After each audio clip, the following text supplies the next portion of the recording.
ગત છેલ્લા 2 દિવસ દરમિયાન સમગ્ર રાજ્યમાં જે રીતે વરસાદ પડી રહ્યો છે એ મહેસાણા જિલ્લામાં પણ એની અસર છે। વેધર ડિપાર્ટમેન્ટ તરફથી મહેસાણા જિલ્લાને પણ આગામી 48 કલાક માટે રેડ એલર્ટ તરીકે જાહેર કરવામાં આવેલ છે।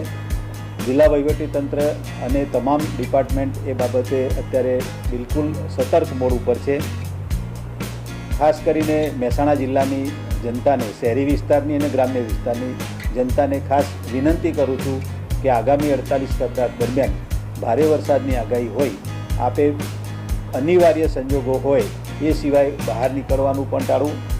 આજે આપણે આંગણવાડી, પ્રાથમિક શાળા, માધ્યમિક શાળા અને કોલેજોમાં પણ રજાઓ જાહેર કરેલી છે। ખાસ કરીને જ્યાં પાણી ભરાતા વિસ્તાર હોય શહેરી વિસ્તારમાં, એવા વિસ્તારમાં પણ ટાળવું। અત્યારે જિલ્લાનો કંટ્રોલ રૂમ પણ ચાલુ છે। એ જ રીતે દરેક તાલુકામાં પણ કંટ્રોલ રૂમ 24 કલાક 24/7 તરીકે આપણે કાર્યરત છે। તાલુકા અને જિલ્લાની ટીમો પણ કાર્યરત છે।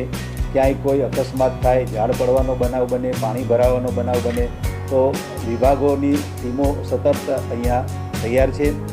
આપને પણ કોઈ પ્રશ્ન બને તાકીદનો તો અહીંયા જિલ્લા કંટ્રોલ રૂમ ઉપર 222 220 અને 222 299 ઉપર તાત્કાલિક ગમે ત્યારે આપ સંપર્ક કરી શકો છો।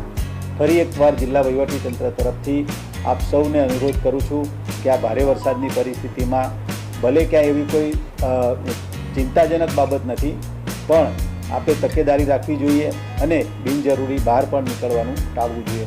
તો આપના માધ્યમથી હું ખાસ બધાને જનતાને અનુરોધ કરું છું।